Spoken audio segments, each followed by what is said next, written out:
Hi, dear students. How are you? Hope that all of you are well by the grace of Almighty Creator. I think all of you are sincere in your studies and regularly try to complete your lessons so that you can get a good figure in the upcoming SSC examination. You have to more sincere to complete your syllabus because you are now an SSC examination SSC examinee, so you have to try to get a better figure in your examination. If you are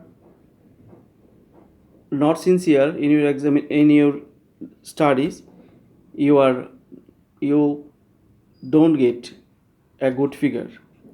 So you have to be sincere, more sincere. However, let us discuss about the topics which we shall teach you. However, let us discuss about the topics which I shall teach you today. Actually, I want to teach you uh, graph charts. Today I shall teach you about graph chart. This is a topics of English past paper, and it is more important for you. So let us discuss and try to understand what I actually want to realize you. I think all of you are active in our online class. So, dear students, let us go in our class today. Dear students, look at the picture. In this passage, in the graph chart, at first we have to understand the questions. দেখো এখানে লেখা আছে the graph below shows population growth rate from 2009 to 2013. Describe the graph in 150 words. You should highlight and summarize the information given in the graph. So প্রিয় শিক্ষার্থীরা একটু খেয়াল করো, আমরা বাংলা মিনিংটা একটু বুঝি।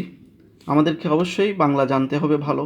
ইংলিশের বাংলাটা যদি আমরা না বুঝি তাহলে অবশ্যই আমরা ভালোভাবে লিখতেও পারবো না, বুঝতেও পারবো না। খেয়াল করো, দ্য গ্রাফ বিলো শোস, এটা মিনিং হচ্ছে এই যে গ্রাফটা দেওয়া আছে সেটা নিচের গ্রাফটা দিয়ে বোঝাচ্ছে কি বোঝাচ্ছে? পপুলেশন গ্রোথ রেট, জনসংখ্যা বৃদ্ধির হার কোন সাল থেকে? ফ্রম 2009 টু 2013, অর্থাৎ 2009 সাল থেকে 2013 সাল পর্যন্ত যে জনসংখ্যা বৃদ্ধি পেয়েছে সেটার হার সম্পর্কে এই গ্রাফ চার্টে উল্লেখ করা হয়েছে। তো ডেসক্রাইব মিনস হচ্ছে বর্ণনা করো, অর্থাৎ ডেসক্রাইব মিন হচ্ছে এই যে আমরা এখানে যে বর্ণনাটুকু আছে এটাকে বলা হচ্ছে ডেসক্রাইব করতে বলছে। ডেসক্রাইব দ্য গ্রাফ ইন 150 ওয়ার্ডস, অর্থাৎ এই যে এখানে গ্রাফের মধ্যে যা যা তথ্য দেওয়া আছে সেই তথ্যের আলোকে আমাদেরকে এই গ্রাফটা সম্পর্কে ডিটেইলসে লিখতে হবে।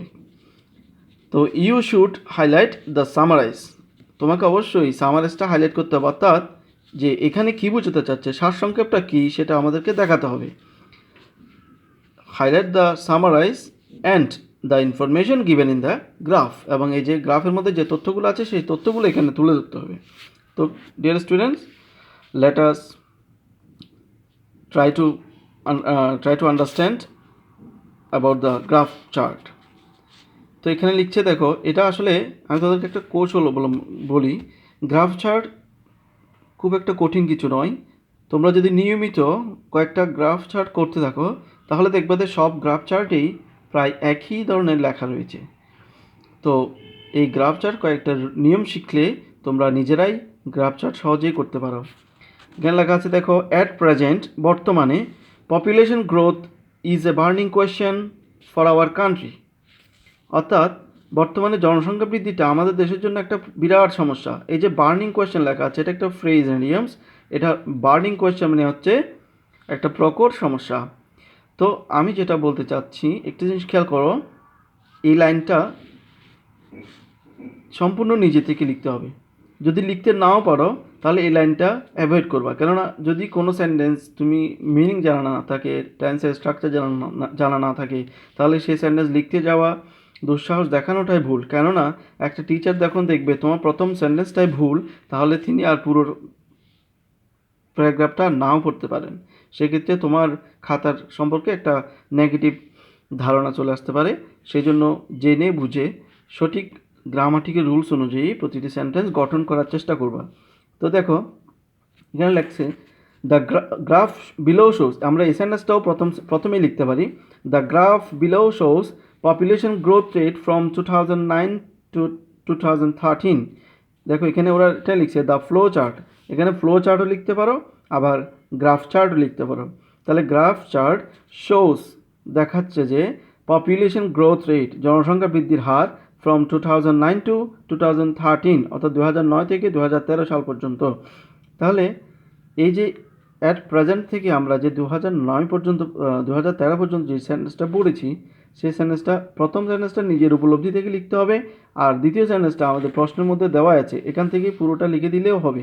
The graph below shows population growth rate from 2009 to 2013, এতটুকু লিখে দিলেই শেষ। এবার আমরা যাচ্ছি মূল টপিকস, অর্থাৎ আমাদের এই যে গ্রাফ চার্টে কী কী রয়েছে সেটা নিয়ে আমরা আলোচনা করছি। তো দেখো একটা জিনিস, এখানে যে প্রথম সালটা কী দেওয়া আছে 2009, 2010, এবং 2009, 2010, 2011, 2012, 2013।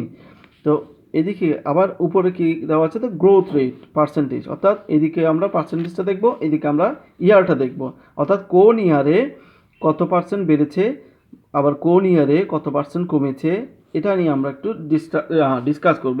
তো গ্রাফ চার্ট করার সময় যদি বাড়া কমা এরকম ধরনের কিছু থাকে, তাহলে ইনক্রিজ আর ডিক্রিজ এই দুইটা ওয়ার্ড বেশি ব্যবহার করতে পারো। যেমন ইনক্রিজ মানে হচ্ছে বৃদ্ধি পাওয়া, আর ডিক্রিজ মানে হচ্ছে কমে যাওয়া। তো দেখো ইন 2009 সালে দ্য গ্রোথ রেট ওয়াজ 2.80%। বৃদ্ধির হারটা ছিল কত, 2.80%, অর্থাৎ 2.80 বললে ভুল হবে, 2.80%। কখন, এই যে 2009। তাহলে টেকনিকটা একটু শিখে নাও। অর্থাৎ এটা এমন একটা সেন্টেন্স, এরকম গ্রাফ চার্ট আসলে তুমি প্রত্যেকবারই এরকম লিখতে পারবা, শুধু কিছু কিছু কথা চেঞ্জ হবে। দেখো in 2009 the growth rate was 2.80%, অর্থাৎ জনসংখ্যা বৃদ্ধির হার ছিল কত, 2.80%। দেখো গ্রোথ রেট। এরপর দ্য রেট স্লোড ডাউন, অর্থাৎ এই বৃদ্ধির হারটা কমে গিয়েছে কত সালে, ইন 2010।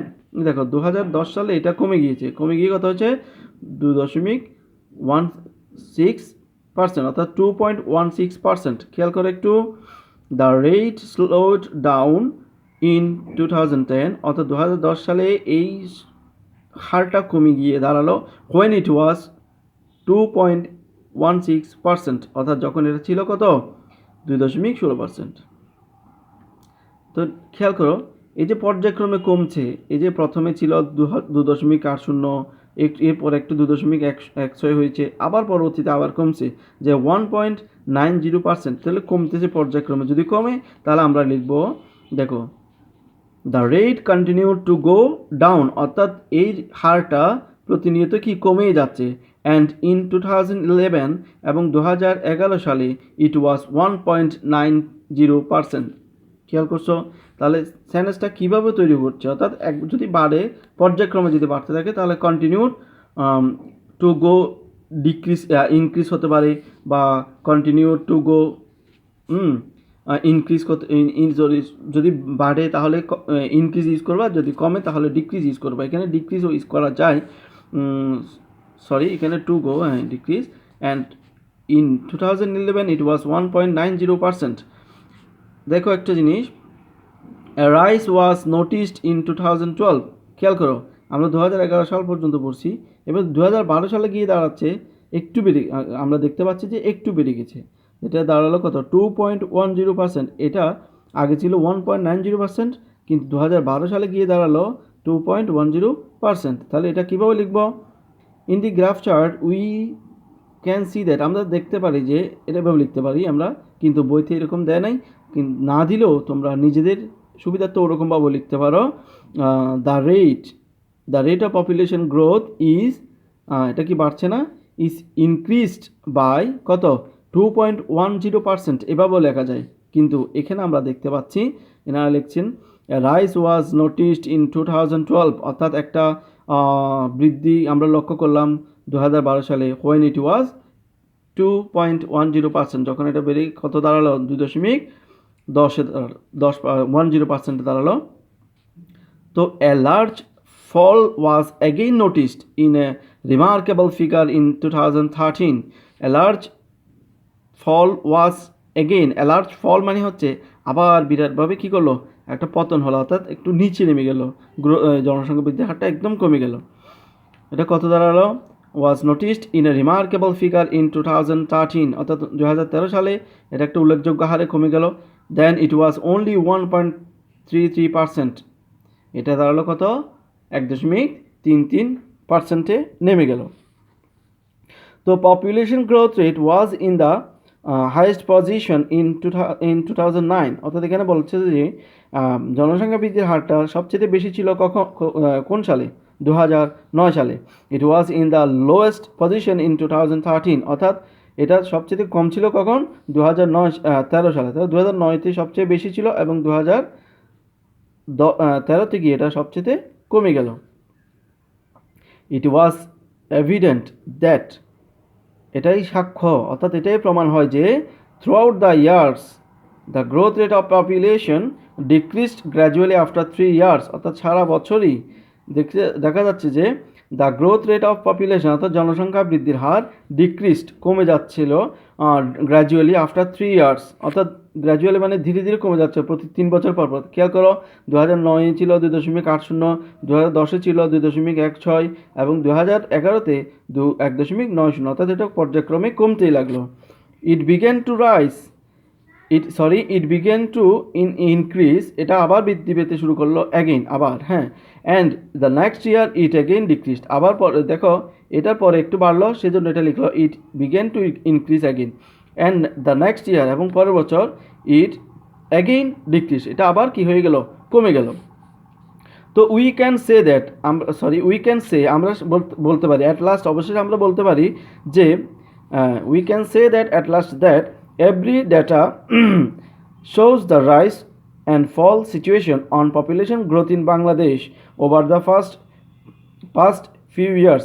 তো ডিয়ার স্টুডেন্টস, একটা জিনিস লক্ষ্য করো, আমরা এই যে প্রথম সেন্টেন্সটা লিখছি, at present population growth is a burning question for our country, এটা হচ্ছে একটা ইন্ট্রোডাকশনের মতো। আর এই যে শেষে একটা লিখছে দেখো, উই ক্যান সে দ্যাট, আমরা বলতে পারি যে, অথবা we can say at last that, আমরা অবশেষে বলতে পারি যে এভরি ডেটা, প্রতিটি ডেটা, এই যে প্রতিটি ডেটা মানে প্রতিটি তথ্যের মধ্যে, হ্যাঁ, বা প্রতিটি উপাত্তের মধ্যে দেখাচ্ছে যে shows the rise and fall situation, অর্থাৎ প্রতিটি উপাত্তের মধ্যে আমরা লক্ষ্য করছি যে জনসংখ্যা একবার বাড়ছে এবং একবার কমছে, এরকম on population growth in Bangladesh over the past few years, অর্থাৎ গত বছরগুলোতে জনসংখ্যা বৃদ্ধির হার কি একবার কমছে একবার বাড়ছে, এরকম পজিশনেই রয়েছে।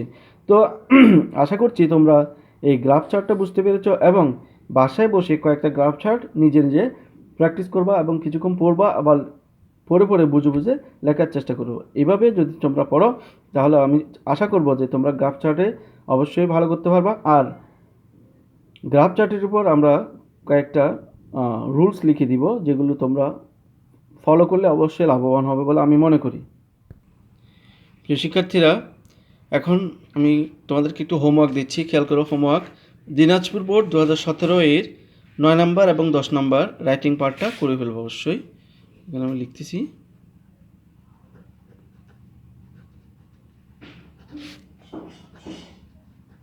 রাইটিং পার্ট, অর্থাৎ 9 নম্বরে রয়েছে আমাদের স্টোরি এবং 10 নম্বরে রয়েছে গ্রাফ চার্ট। তোমরা এগুলো বাসায় বসে অবশ্যই কমপ্লিট করবা।